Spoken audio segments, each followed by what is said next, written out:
За 11 сарын 8-наас хойш шинээр импортын тээврийн эрсдэл дугаар олохыг хязгаарласан. За үүнтэй хязгаарласнаас улбалаад иргэдийн дунд одоо эрэлттэй үйлчилгээ бол тухайн өөр дээрээ байгаа тээврийн эрсдлийн дугаарыг хадгалах энэ үйлчилгээ бол нэлээдгүй эрэлт хэрэгцээтэй болж үүссэн. За энэ үйлчилгээг бид нэр зам тээврийн хөгжлийн сайдын баталсан автоэрийн эрсдлийн бүртгэл хөтлөх улсын дугаар олох гэж урам байгаа.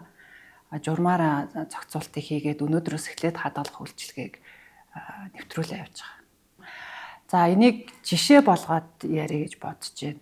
За хэрвээ би одоо Улаанбаатарын дугаартай тээврийн эрсдэлтэй байжгаад тээврийн эрсдлээ орон нутаг руу шилжүүлэх болоод тэгээд би машинаа одоо тодорхой хугацааны дараа авах боломж надад байхад би дугаараа хадгалуулах энэ үйлчилгээг авах болж байгаа юм. За тэгээд энэ үйлчилгээг авахын тулд журам дээр болохоор 90 хоног хүртэл буюу 3 сар. Цаашаага дахиад нэг удаа сунгах эрхтэй. Тэр нь бас 90 хоног ингээд нийтдээ 180 хоног буюу 6 сар хадгалах энэ эрхтэй болж байгаа. Гэхдээ би дугаараа хадгалуулахын тулд нөгөө хуулиар оногдуулсан татварын өргөө байх ёстой. Торгуул төлсөн байх ёстой. Тэгээд өөрийнхөө хүсэлтийг өгнө. Яг миний нэр дээрх тээврийн хэрэгсэл дээр байгаа дугаарыг л хадгална л гэсэн үг. Хадгалсан тохиолдолд бол бид нар яагаад одоо энэ журам дээр нэмэлт өөрчлөлт оруулахдаа бас за ямар хугацаанд хадгалах боломжтой вэ гэдгээ судалж үзэж байгаад ер нь бол 6 сарын дотор бол орж ирэх юм байна. Энэ бол дээдлийн хоног юм байна гэдгийг гижээж энэ тоог гаргаж ирсэн.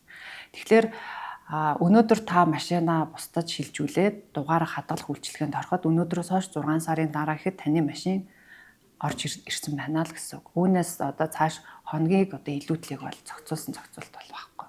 6 сар бол хангалттай хугацаа гэж харж байгаа. Манай автоэрийн үндэсний төв болохоор одоо байгаа дугаарыг хадгалаад дараагийн машин дээр нь тавих энэ үйлчилгээг нэвтрүүлж хийж байгаа. Ингэснээрээ болохоор нийслэлийн болол тээврийн эрсдлийн тоо бол нэмэгдэхгүй. Тухайн тээврийн эрсдэл бол орон нутаг руу шилжиж байна. Одоо анх авсан байсан дугаар нь тухайн хүн дээр ирхэн байгаа шүү дээ. Тэрүүн дээрээ та машинаа салж байна гэсэн. За ерөнхийдөө бол тээврийн эрсдлүүд хасалт хийдэг. Энэ нь бол манай сая миний өмнө ярьсан журмын хүрээнд манай байгууллага хасж байгаа. За энэ дээр иргэн буюу аж ахуйн нэгж байгууллага өөрөө хүсэлт тавьж иж хасалт хийлгэн. Хасалт хийлгэхийн тулд та мөн одоо нөгөө өмнө нь тэр тухайн машин дээр үүссэн торгуулаа төлсөн байх ёстой. Татвараа төлсөн байх ёстой. Тэгээд хасалтаа хийлгэнэ. За одоо хасалтаа хийлгэсэн тохиолдолд дугаараа яах вэ гэдэг асуудал үүснэ тэ. Тэгэхээр та тээврийн хэрэгслээ хасуулчаад дугаараа хадгалах үйлчилгээнд дээр оруулаад тэгээд дараагийнхаа машинд шилжүүлж авах боломж нь бол нээлттэй байгаа. Өнөөдөр Монгол улсын хэмжээнд мөрдөгчж байгаа ямар нэгэн эрх зүйн баримт бичгээр тухайн иргэнийг тичнээн тээврийн хэрэгсэлтэй байна гэсэн хязгаарлалт бол байхгүй. Тэгэхээр импортоор орж ирж байгаа тээврийн хэрэгслүүд аж ахуйн нэгж дээр орж ирж байгаа, хувь хүн дээр орж ирж байгаа тий. Тэгээд одоо тээврийн одоо худалдааны төвүүд дээр худалдаж борлуулахтаар хүлээгдэж байгаа тээврийн хэрэгсэлээр тухайн аж ахуйн нэгж иргэн дугааруудаа аваад машинаа дугааржуулаад бүртгэлжүүлээд бол явсан. За энэ дугаар олголт бол бүгдээрэнд нээлттэй байсан. Дугаар зөвхөн яаж олгодох вэ гэхээр иргэн дээр биш тухайн тээврийн хэрэгсэл дээр олгоддог болохоор та тээврийн хэрэгсэлтэй level одоо 11 сарын 7-наас өмнө бол тэр дугаар олголт бол нээлттэй явагдчихсан. Үүнээс хойш нөгөө зохицуултаараа хаагдчихж байгаа л асуудал байна.